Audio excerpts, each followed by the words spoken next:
Hello guys, welcome back to the channel BadassBitcoin. இப்போ இந்த வீடியோவில் எதை பற்றி பார்க்க போகிறோம் அப்படின்னு கேட்டிங்கன்னா, ஒரு முக்கியமான காயின் பற்றி தான் பார்க்க போகிறோம். சமீபத்தில் பேபி டாஜ் காயின் அப்படின்ற ஒரு காயின் வந்து எலான் மஸ்க் ட்வீட் போட்டதுக்கப்புறமா பயங்கரமான ஒரு ஹைப்புக்கு போணுச்சு. நல்ல ஒரு ப்ரைஸு குறுகிய காலகட்டத்திலே ஒரு 10 மடங்கு மேலே அந்த காயினோட ப்ரைஸ் வந்து அதிகரிச்சிச்சு. ஆனால் இந்த டைமில் இன்னொரு காயினும் இதே மாதிரியே பேபி டாஜ் காயின் மாதிரியே ரொம்ப சின்ன ஒரு டைம் பீரியடுக்குள்ளேயே 10 மடங்கு ப்ரைஸை தாண்டி அதிகமாக போயிட்டு இருந்துச்சு. ஆனால் இந்த காயினை பற்றி நம்ம தமிழ்நாட்டில் அதிகமாக யாருமே பேசல. எல்லாம் பேபி டாஜ் மேலே கான்சன்ட்ரேஷன் பண்ணிட்டு இருந்தனால இதை யாருமே அதிகமாக கண்டுக்கல. ஆனால் வெஸ்டர்ன் சைடில் இந்த காயின் வந்து ரொம்பவே ஒரு ஃபேமஸாக போயிட்டு இருந்துச்சு. இப்போ நீங்கள் ஸ்க்ரீனில் கூட பார்க்கலாம், ஃபோர்ப்ஸில் கூட இந்த காயினை பற்றி ஒரு ஆர்டிக்கல்லாம் வந்துச்சு.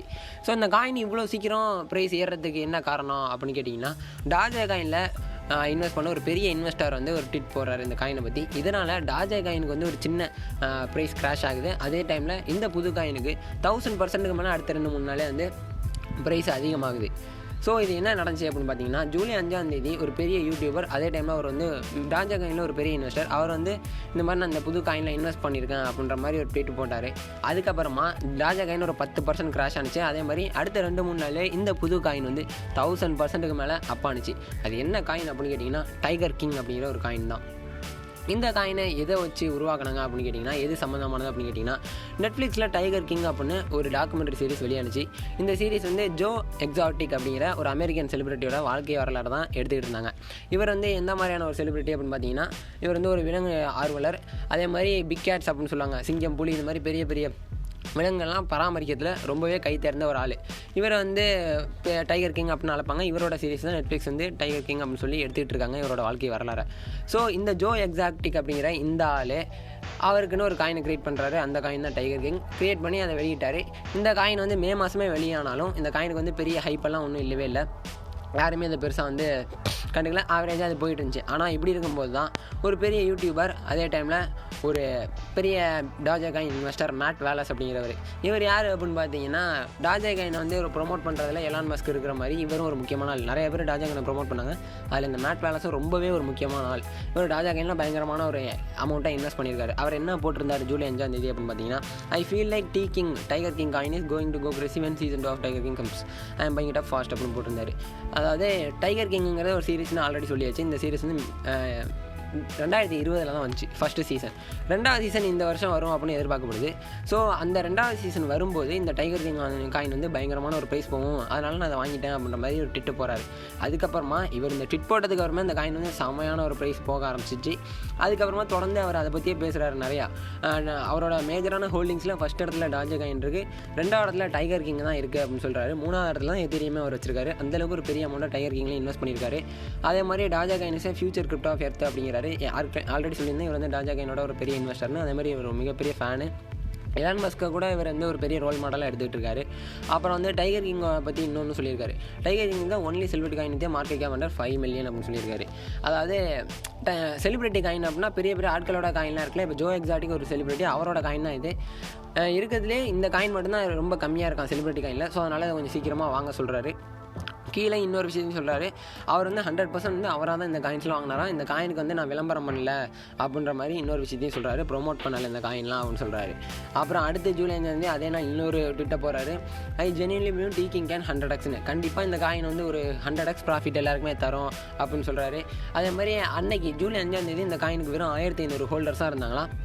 ஸோ வந்து அந்த 1500 ஹோல்டர்ஸ் வந்து விற்கிறதுக்கு தயாராகலை அந்த காயினை. எல்லாருமே ஹோல்ட் பண்ணலாம் அப்படின்ற நிலமையில தான் இருந்தாங்களாம். அதனால் கண்டிப்பாக ஒரு பெரிய அமௌண்ட் போகும் இது அப்படின்ற மாதிரி அவர் சொன்னார். அதே மாதிரி big tiger king movie and TV shows coming அப்படின்னு சொன்னார். ஏன்னா அந்த டைகர் கிங்கை பற்றி நிறையா படம், இவரை ஜோ எக்ஸாட்டிக் பற்றி நிறைய படங்கள், நிறைய டிவி ஷோஸ்லாம் வரப்போகுது. அதனால் many people may get rich here, நிறைய பேர் இங்கே பணக்காரனாக வாய்ப்புகள் இருக்குது அப்படின்னு சொல்லியிருக்காரு இந்த காயினில் இன்வெஸ்ட் பண்ணவங்கலாம். இவரோட கருத்து என்னென்னா, டைகர் கிங் சம்மந்தமாக ஏதாச்சும் சீரிஸ் மூவிஸ்லாம் வந்தால் கண்டிப்பாக இந்த காயின் ஏறும் அப்படிங்கிறது தான் இவரோட மேஜர் கான்செப்ட். அதுக்கப்புறமா 4 நாளைக்கு முன்னாடி இன்னொரு ட்வீட் போடுறாரு. அந்த right now there are 3086 tiger king holders அப்படின்னு சொல்லிட்டு மார்க்கெட் கேப் 7 மில்லியன் அப்படின்னாரு. ஆல்ரெடி 5 மில்லியன் இருந்துச்சு. இப்போ அப்படியே அந்த ஹோல்டர்ஸ் டபுள் ஆகிட்டாங்க, 3000 பேர்ட்ட வந்துட்டாங்க. 7 மில்லியன் மார்க்கெட் கேப் இருக்குது. அப்படியே ஒரு கம்பேரிசனையும் சொல்லியிருக்காரு. பேபி டாஜுக்கு வந்து 700 மில்லியன் வந்து மார்க்கெட் கேப் இருக்கான், $700 மில்லியன். அதுக்கு ஹோல்டர்ஸ் வந்து 3,90,000 பேர் இருக்காங்களாம். அதே மாதிரி ஷிபாக்கு 3.4 பில்லியன் மார்க்கெட் கேப் இருக்குது. ஸோ நினச்சி பாருங்கள், இந்த மாதிரி டைகர் கிங் ஹோல்டர்ஸ் வந்துட்டாங்கன்னா நீங்கள் போகிற $2,000 $2,00,000 மாறும் அப்படின்னு சொல்கிறார். 100x நமக்கு ப்ராஃபிட் கிடைக்கும் அப்படின்ற மாதிரி சொல்லியிருக்காரு. அடுத்ததாக நேற்று ஒரு ட்வீட் போட்டார். ஹோல்டிங் 100% ஆஃப் மை டீக்கிங் right now it is currently up 10x since my first tweet அப்படின்னு போட்டிருக்காரு. அதாவது அவரோட வாங்கின காயின் எதையுமே விற்கலை, அதே டைமில் எனக்கு இப்போயே அது வந்து 10x ப்ராஃபிட் கொடுத்துட்டு இருந்தாலும் நான் அதை வந்து ஹோல்ட் பண்ணி வச்சுருக்கேன் அப்படின்னு சொல்கிறாரு. போக போக நிறைய பேர் இந்த டைகர் கிங் காயினை பற்றி பேசுவாங்க, மீடியாலாம் இதை பற்றி பேசுவாங்க. ஏன்னா நிறைய ஹாலிவுட் மூவி டிவி ஷோலாம் டைகர் கிங் பற்றி வரப்போகுது அப்படின்னு சொல்லியிருக்காரு. ஸோ இதுதான் முக்கியமான விஷயம். இவரால் தான் இந்த காயின் வந்து பயங்கரமான ஒரு அப்புக்கு போணுச்சு. நீங்களே யோசிச்சு பாருங்கள் இதுக்கு வாய்ப்பு இருக்கா இல்லையாங்கிறத. அடுத்து தான் இந்த காயினோட இப்போ ப்ரைஸ் பார்ப்போம். இப்போ பேபி டாஜை பாருங்கள், இது எந்த அளவுக்கு ஒரு இது இருக்குது. Last 24 hours 7 days 14 days 30 days இல்லைலாம் எப்படி இந்த காயினோட ப்ரைஸ் இருக்குது அப்படிங்கிறத பாருங்கள். இப்போ 20% டிப்பில் இருக்குது. ஸோ அப்படியே டைகர் கிங்க்கு வருமா? டைகர் கிங்கும் கிட்டத்தட்ட இதே மாதிரி தான் ஒரு அப்பு கொடுத்துச்சு. ஆனால் யாருமே இதை பற்றி பேசலை.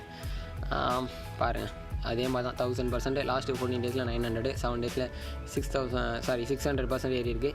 இப்போ ஒரு 11% டிப்பில் தான் இருக்குது. இப்போ வாங்குறோன்னா இது கொஞ்சம் ரைட்டான டைம் அப்படின்னு தான் நினைக்கிறேன்.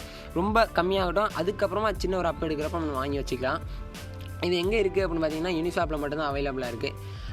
இதுக்கப்புறமா இவங்க தனியாக ஒரு வெப்சைட்டில் லான்ச் பண்ணாங்க. அதில் வந்து நிறைய விஷயங்களை சொல்லியிருந்தாங்க. இந்த மாதிரி இவங்க காயின்ஸ் வந்து நிறையா இந்த மாதிரி விலங்குகளுக்கெல்லாம் டொனேஷன் பண்ண போகிறதா சொல்லியிருக்காங்க.